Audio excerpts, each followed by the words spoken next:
1974. Estados Unidos, o caso macabro de Ashwood Falls. A cidade que esqueceu seus mortos. Ashwood Falls, Oregon. Um vilarejo esquecido entre colinas cobertas de pinheiros e uma estrada de terra que raramente via faróis à noite. Com pouco mais de 1.000 habitantes, o lugar parecia fora do mapa. Um ponto suspenso no tempo, onde o rádio chiava mais do que falava e o vento parecia sussurrar segredos nas janelas mal vedadas das casas de madeira. Era fevereiro de 1974, quando tudo começou. Naquela semana, o inverno foi especialmente rigoroso. A pequena cidade estava coberta por uma névoa constante, que fazia as luzes do poste parecerem flutuar.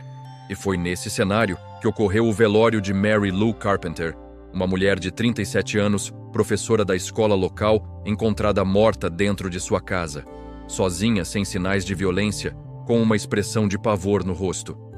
A causa da morte foi declarada como parada cardíaca, mas ninguém acreditava muito nisso. Mary Lou era saudável, e o médico da cidade, um homem idoso e cansado chamado Dr. Howard Mallory, parecia mais nervoso do que o normal ao preencher o atestado. O corpo foi velado na pequena capela de Ashwood Falls, como era de costume. Mas algo no funeral pareceu errado. Durante a madrugada, o zelador da capela, Elias Turner, afirmou ter ouvido passos pesados ecoando entre os bancos vazios, mesmo depois que o caixão foi fechado. Ele dizia que o som não vinha da entrada, mas debaixo do chão. Nos dias seguintes, a cidade mergulhou num silêncio incômodo. Gatos desapareceram. Pássaros começaram a se chocar contra as janelas das casas, e um cheiro estranho, de terra úmida e ferro, começou a se espalhar vindo do cemitério, mesmo em dias secos. A primeira a notar algo diferente foi Margaret Holloway, vizinha de Mary Lou e costureira da cidade. Ela contou que, nas madrugadas, via luzes se acendendo sozinhas na casa da falecida professora. Às vezes, via uma silhueta passar diante da janela, um vulto magro, imóvel, que parecia observar a rua. Margaret tentou ignorar, mas numa manhã fria, ao pendurar roupas no varal, encontrou marcas no chão congelado do quintal, pegadas humanas, descalças, que vinham do cemitério e terminavam na porta dos fundos da casa de Mary Lou. O xerife local, Earl Whitman, foi chamado. Homem grande, de fala lenta, Earl não acreditava em superstições, mas quando viu as pegadas, não soube o que dizer. Tentou cobrir a história para não alarmar os moradores e mandou Elias cavar o chão do cemitério para verificar se o túmulo de Mary Lou estava intacto. Quando abriram, o caixão estava lá, mas vazio. Ninguém mais dormiu em Ashwood Falls naquela noite. As investigações oficiais duraram poucos dias. Não havia pistas. O xerife tentou contato com o condado, mas as estradas estavam bloqueadas pela neve. A cidade ficou isolada. E foi então que começaram os ruídos.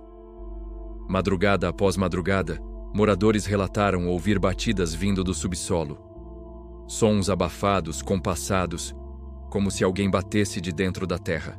Elias Turner, o zelador, jurava ouvir vozes, sussurros distantes chamando seu nome, vindos debaixo do assoalho da capela. Na terceira noite, algo pior aconteceu. Margaret acordou com o som de uma criança chorando no quintal. Quando abriu a porta, viu uma menina parada entre a névoa. Era Lucy, filha de Mary Lou. Mas Lucy tinha sido enviada para morar com a avó em outra cidade. E ninguém entendeu como ela havia voltado. A menina estava pálida, com os pés sujos de lama e o vestido rasgado. Ela está no porão, sussurrou Lucy. Mamãe quer que você venha também.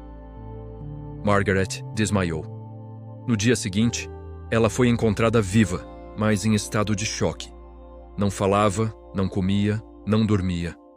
O xerife mandou trancá-la na antiga enfermaria da cidade, mas durante a madrugada, os guardas ouviram gritos. Quando abriram a porta, Margaret estava morta, e nas paredes da sala, escritos com o próprio sangue, havia uma frase: "Ela voltou por todos nós." A essa altura, Ashwood Falls já era uma cidade em colapso.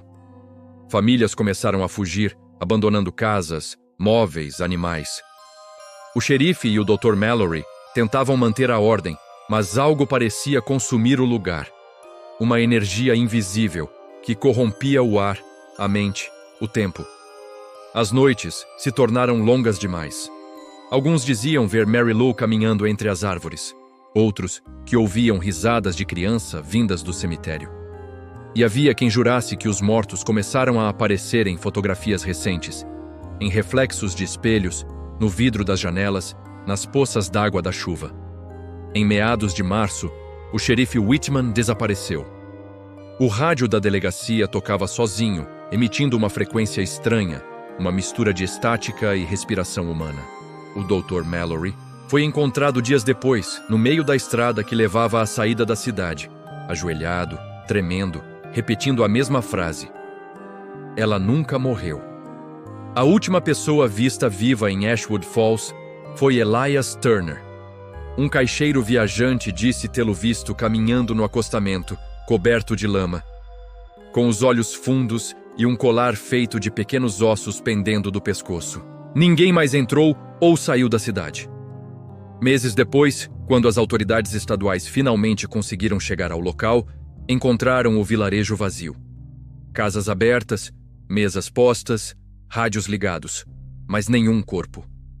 O cemitério, curiosamente, estava cheio novamente.